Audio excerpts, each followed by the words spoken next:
Assalamualaikum warahmatullahi wabarakatuh.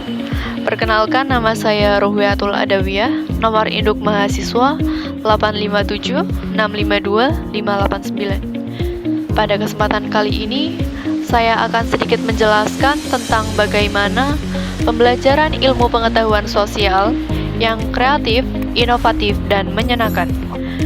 Banyak yang beranggapan bahwa pembelajaran IPS adalah pembelajaran yang membosankan. Hal itu dikarenakan dalam materi ilmu pengetahuan sosial banyak mengandung unsur sejarah yang pastinya tentang membaca dan banyak menghafal. Maka dari itu, kita memerlukan konsep-konsep atau model pembelajaran IPS yang kreatif, inovatif, dan menyenangkan agar siswa tidak mudah bosan ketika pembelajaran sedang berlangsung. Lalu, bagaimana agar pembelajaran IPS menjadi lebih kreatif, inovatif, dan menyenangkan? Pembelajaran yang kreatif dan menyenangkan akan sangat terasa jika suasana hati peserta didik sedang merasa gembira. Ketika hal tersebut sudah terlaksana, pembelajaran akan lebih efektif dengan menyesuaikan gaya belajar anak, yaitu dapat dipahami dengan masa perkembangan anak, dan materi atau pembelajaran yang sesuai dengan kecerdasan peserta didik di usia perkembangannya. Berikut adalah gaya belajar siswa yang sering didapati pada anak usia SD. Yang pertama yaitu belajar visual, adalah belajar melalui gambar, foto, pengamatan, dan lain sebagainya. Contohnya yaitu ketika mengenali kondisi cuaca atau bencana yang terjadi di suatu wilayah, kita bisa menunjukkan gambar peristiwa nyata tersebut kepada peserta didik. Selain itu, juga dapat dilakukan melalui pengamatan di lingkungan sekitar. Contohnya ketika peserta didik diajak langsung untuk mengamati barang-barang di sekitar kita yang memiliki sejarah. Contohnya bendera merah putih.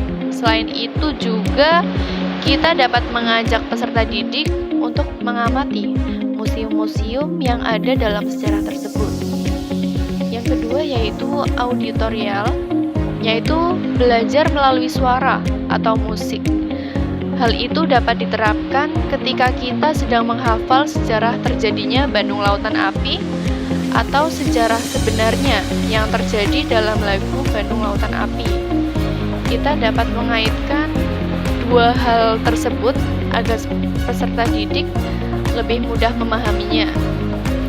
Yang ketiga yaitu gaya belajar kinestetik, adalah gaya belajar melalui gerak, melakukan, dan lain sebagainya.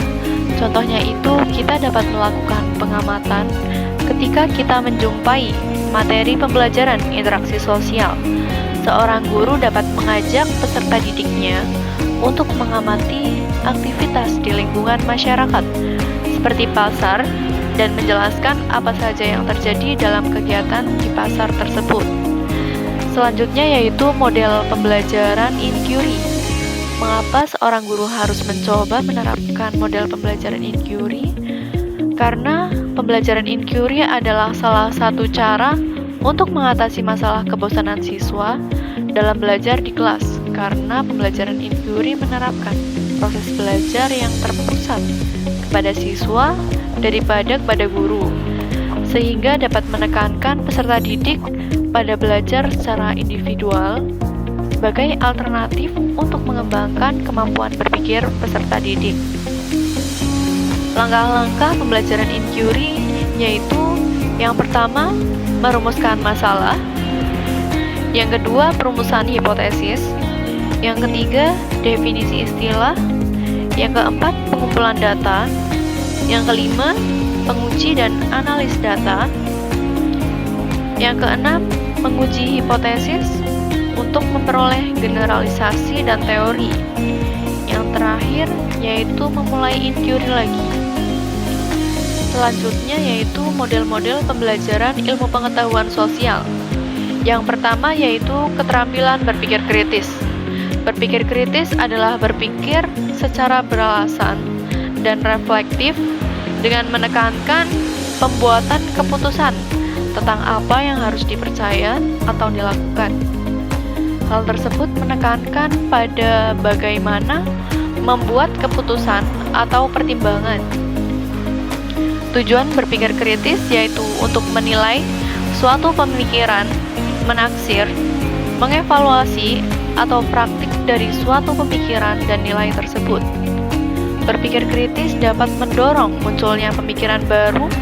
Oleh karena itu, berpikir kritis sangat erat kaitannya dengan berpikir kreatif. Berpikir kreatif adalah menghubungkan ide atau hal-hal yang sebelumnya tidak terhubung dan menciptakan hal yang baru. Selanjutnya yaitu pembelajaran berbasis teknologi. Pada zaman sekarang, pengaruh globalisasi menjadi sangat pesat. Selain untuk membagi informasi, teknologi juga dapat digunakan sebagai metode pembelajaran. Seperti yang tertera pada gambar, yaitu pembelajaran dengan menggunakan teknologi yang bernama Interactive Flat Channel atau IFP, merupakan salah satu program yang diadakan oleh pemerintah yang disebut juga dengan papan tulis digital. Dalam IFP dapat digunakan untuk menunjukkan proses-proses yang tidak dapat diperagakan oleh guru secara langsung. Selain itu juga dapat digunakan untuk ice breaking atau permainan. Selain menggunakan IFP, kita dapat menggunakan handphone untuk mendorong partisipasi siswa dalam menjawab soal seperti kuis dan lain sebagainya. Dengan menerapkan model serta metode tersebut, siswa tidak hanya dapat berperan aktif dalam kelas, tetapi dapat melatih berpikir kreatif dan inovatif.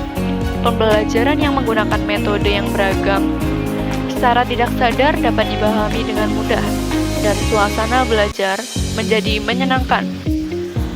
Oleh karena itu, kita sebagai generasi bangsa harus terus belajar agar mendapat pengetahuan dan dapat membantu pendidikan yang berkualitas bagi bangsa dan negara.